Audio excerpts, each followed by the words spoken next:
All right, guys, so first thing I'm going to do is I have pre-measured out ice and aloe juice in this mason jar. I'm going to just show you the craziness that is soap making here. I have my thermometer. I'm going to stick it in here and let that temp out. In this jar, I have sodium hydroxide, which is lye. So my ice concoction is temping out at about 56 degrees. My lye solution obviously, or my lye is not obviously going to temp out at anything at this point in time. So now I am going to slowly combine my lye into my water. Please do not think that this video makes you expert enough to start making your own soap. There is a lot of important things that go into this. If you do this willy-nilly at home and mix the water into your lye instead of the other way around, you're gonna cause an explosion. Also, it releases fumes, so you want to make sure you've got the proper safety equipment in place.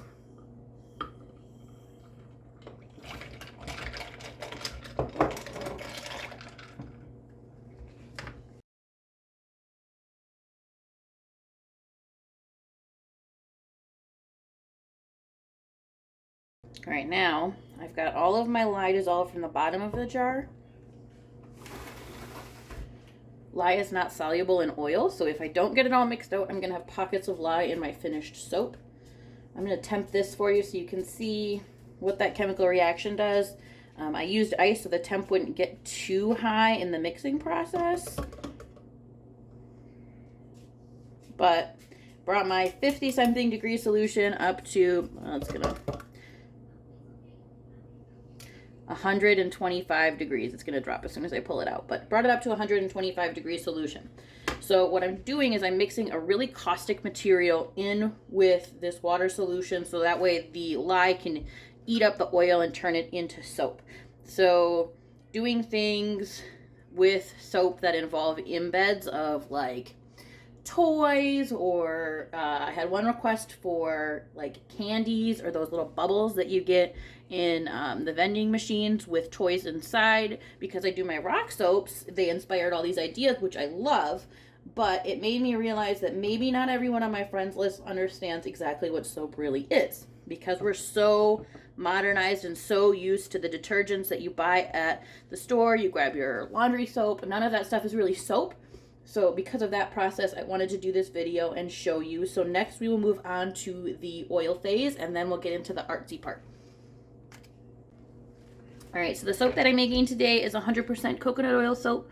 So I'm going to take my organic coconut oil and measure it out into this bowl. The actual process of making soap is very much science. It is not something that you can eyeball or guesstimate at, or there could be injuries to you or whoever uses your soap. So it is really important to make sure that you are following a recipe that has been run through a soap calculator. Using a silicone spatula to get this out may not have been the best idea. You want to measure it while it is solid and then melt it down.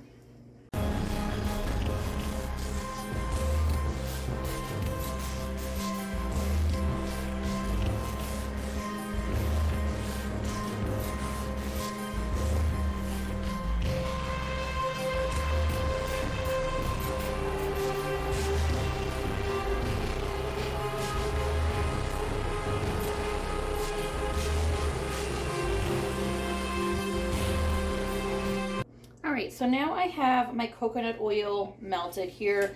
I am going to remind you yet again that this video is not a tutorial. Please, again, do not watch this video and think you can go make your own soap.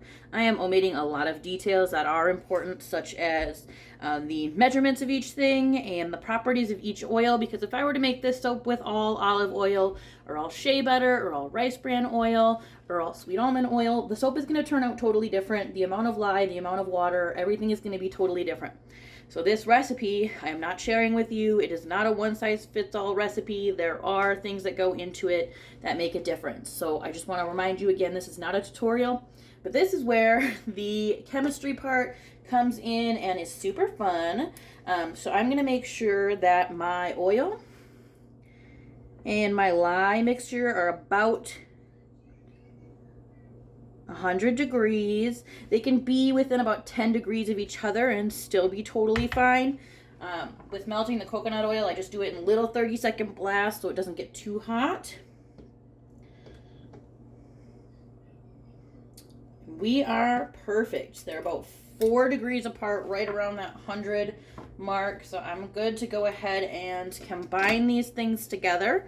So I'm going to take my lye water mixture and carefully pour it right into my coconut oil mixture. And then I'm going to use an emulsion blender to mix these bad boys together. I want to be very careful when I do this that I don't splatter myself, so the angle may get a little weird here.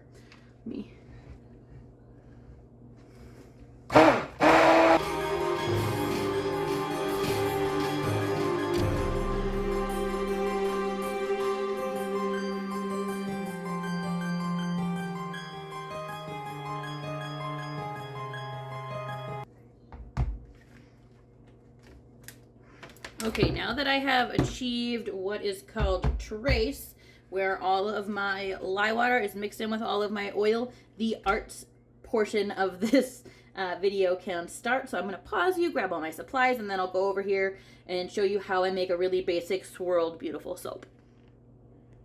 Okay, so now I have my soap ready to pour into pre-prepared bowls with jeepers, mica powders in them. So I'm going to take, and with this specific method, I don't need to have the exact same amount in each bowl, but I'm going to take some of my soap batter and mix it in with each color I have prepared.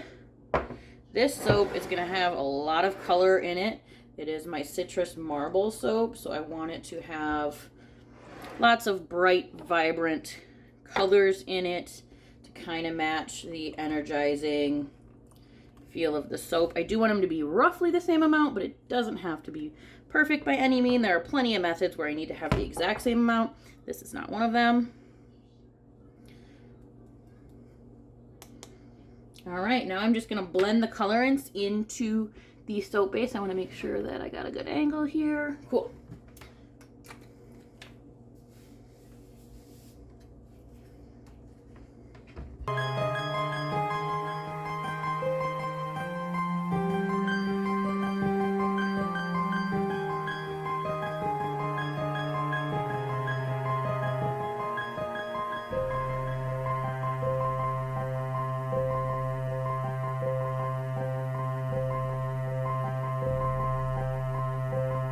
Fragrance oils mix in with your soap base and can cause all sorts of weird reactions. So the very last thing I'm going to do here is mix in my fragrance oil.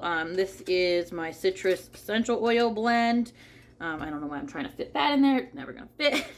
I have it sitting in clay.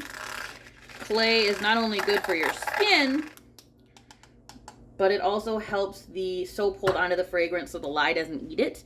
In each of these beautifully colored soap bins, there is still active lye. It has to wait in order for it to completely absorb all of the coconut oil. It can take a while, so we definitely want to make sure we have something to preserve the integrity of the fragrance.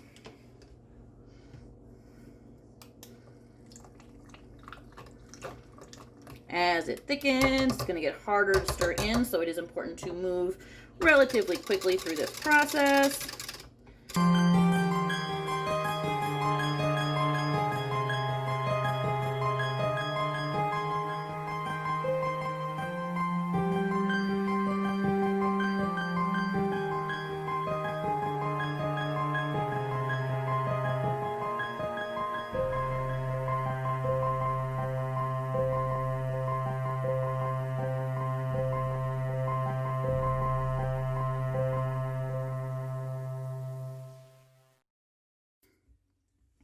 So now I'm going to take this bamboo skewer, now that I have this really fun soap here, and I'm just going to start like swirling it in.